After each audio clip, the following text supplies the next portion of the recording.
Yes. Welcome, everybody. It's Cannabis News. I'm your host, Joe Klare. It is September 3rd, 2019. The show, as always, is presented by the Marijuana Times. You can find us at marijuanatimes.org. Click the video tab there to find the show. A lot of great articles as well about the cannabis community, industry, and beyond. Lots of great stuff.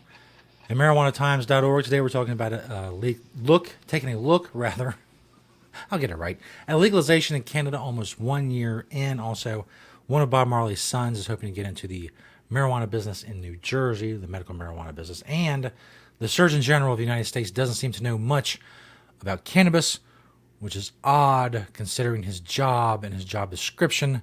We'll talk about all that first, though. Cannabis News is brought to you by Natureside, nature-side.com. If you're a longtime listener of the show or a watcher, you know the drill. You want to grow safe and poison-free with the organic, all-natural pesticides from Natureside. Don't use harmful chemicals. Don't dump harmful pesticides on things that people are going to be ingesting, trying to kill pests. That's awful. That's dumb. That's lazy. That's not what you want to do. It makes me so angry at people who do this. Makes me want to give them a good old-fashioned kick in the shins, a good shin kicking, if you want to avoid putting harmful chemicals on what you're growing, and a vicious shin kicking from me. You want to check out Natureside, nature-side.com, and their organic, all-natural pesticides. Thank you, Natureside. Very violent start to the show. First up, from marijuanatimes.org. A look at legalization in Canada almost 1 year in. We've chronicled a lot of Canada's problems with their legal marijuana rollout and enacting legalization. A problem in a nutshell is that the regulations and the fees and the way they're doing things have restricted the legal supply to the point where prices stay high. So a lot of people in Canada are still looking to the black market for their marijuana purchases and not to the legal market. I got a chance to talk with Andy Lee, the communications director for Normal Canada. He said Normal Canada's view on legalization is that it is a huge step forward for Canadians to be able to legally purchase and consume cannabis. As a freedom Canadians should have been afforded all these years. The actual rollout of legalization, however, is a different matter. Excuse me. The current legal framework has created a monopoly market that benefits large corporate license providers and leaves little to no pathways for small cannabis entrepreneurs to become part of the legal market. Because of this, LPs on their own are unable to meet supply and demand and offer competitive quality pricing to effectively stamp out the illicit market. This is something I talked about yesterday, is that the regulations and the fees and the high barriers to entry, big corporations love that stuff. They can clear all those barriers, and then when all is said and done, there's just a few of them standing, and all the smaller competitors that may have given them a run for their money or been more nimble or more responsive or had better ideas or had better technological advances, whatever, they don't get a chance to even get into the market because the barrier for entry is so high. Lower the barrier for entry, less regulations, less fees, lower taxes. That's the only thing that's going to allow more choice, more supply, lower prices, thereby undercutting the black market. It's simple economics. I say this over and over and over again, and I guess I will continue to do so because some people are not listening. I'm looking at you, Canadian government officials. You should be watching this show and taking notes. Instead, you're probably eating maple syrup or something, or some other Canadian stereotype. You're riding a moose. I don't know what you're doing. You're not watching this show as you should be. And that's the bottom line. That's the problem. In any case. So, will Canada learn a lesson? I don't know. A lot of states in the United States are having the same problem. They think, oh, well, it needs to be tightly restricted, tightly regulated. And what ends up happening is only a few companies or entities can scale those walls of regulations and fees and all that. So it just leaves a couple competitors, which is horrible. More competition, more choice, more companies, more growers, processors, deliverers, retail stores, dispensaries, whatever. More. I feel like I'm talking to a wall or a moose. Anyway, it's enough bashing the Canadians. I'm sorry, Canadians.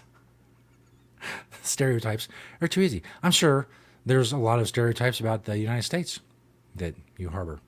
No, I don't have a gun right now. I do love bacon, though. But I don't carry my gun to the table to eat my bacon. Anyway, this next story is from NorthJersey.com. Bob Marley's son hopes to open a medical marijuana dispensary in Montclair. Oops, scroll down on me. There we go. The son of reggae legend Bob Marley is looking to open a medical marijuana dispensary in Montclair, partnering with Lightshade, a Colorado-based dispensary. The application by Rohan Marley, I hope I'm pronouncing that right, I don't know, and Lightshade. Well, it could either be Rohan or Rowan. I think that's the two choices I have.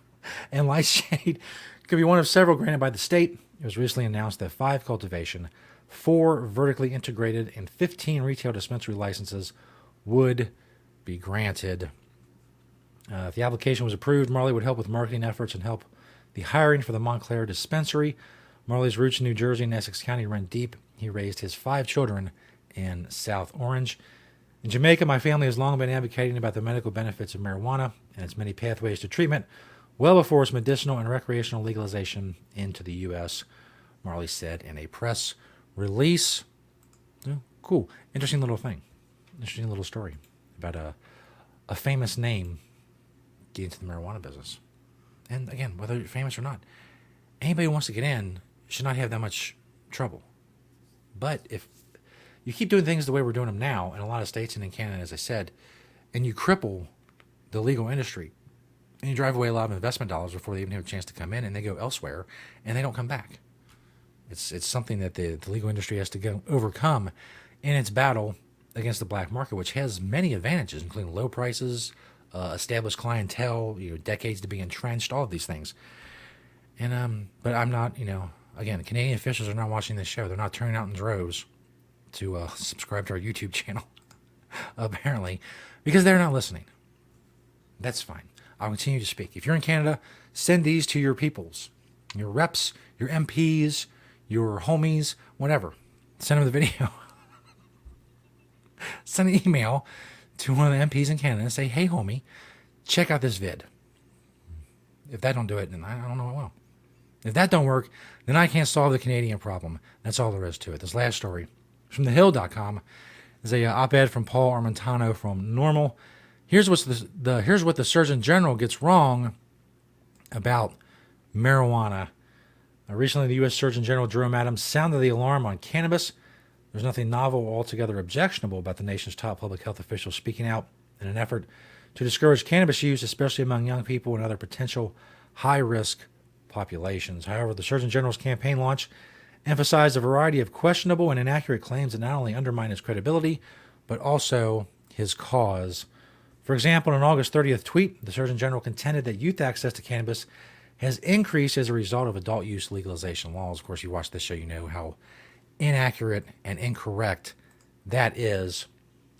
Adolescents, but this claim is not accurate, Paul says. Adolescents' self-reported use of marijuana access or ease of marijuana access had declined in recent years. Teen marijuana use is also falling, including in legal cannabis states. National data compiled by the federal government affirms all of this, according to August 2019 report issued by the United States Substance Abuse and Mental Health Services Administration. Past year marijuana consumption by ages 12 to 17 had fallen consistently since 2002, from 15.8% to 12.5%. Since 2012, when Colorado and Washington became the first states to regulate adult use access, past year youth use has fallen 8% nationwide. The Surgeon General also trotted out the long-debunked gateway theory, claiming that marijuana primes the brain for the addiction to other substances.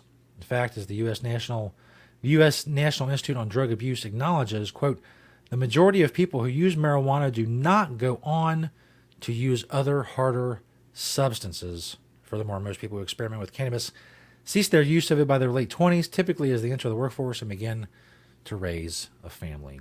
So the Surgeon General, not surprisingly, knows very little about cannabis. I think, with the information available, I think that's more of a matter of the fact that the Surgeon General has certain theories and thoughts about cannabis already entrenched in his mind, and he's going to back those and promote those and go from an angle that comes from that perspective. Because you can learn about cannabis. I mean, it's very easy. I did it. I'm not a Surgeon General. I'm just some dopey guy on a video podcast. But the internet's amazing. There's search engines. There's Netscape. It's amazing. It's amazing technology. You can find all kinds of information about cannabis. I have to think that the Surgeon General, he has internet access, maybe a laptop or a tablet or some sort of device, maybe a smartphone, if you will, to where you can look up these things and learn more about cannabis, since he is the Surgeon General, and that's kind of one of the things that's in his wheelhouse, apparently. But again, I guess the Surgeon General's office is also not tuning into the show. It's been an all-around disappointment. Our ratings among government officials is very low. I don't know how to turn that around. We've had meetings, we're developing task forces, but nothing is working. Nothing is getting our ratings up among government officials. Alas, the rest of you will watch, and that is great. You'll watch and you'll share and you'll like and comment and continue to spread the truth about cannabis, and that is awesome of you. Thank you to Nature Side at nature-side.com and their organic, all-natural pesticides. Thank all of you for watching today. We're here 5 days a week. See you next time right here on Cannabis News.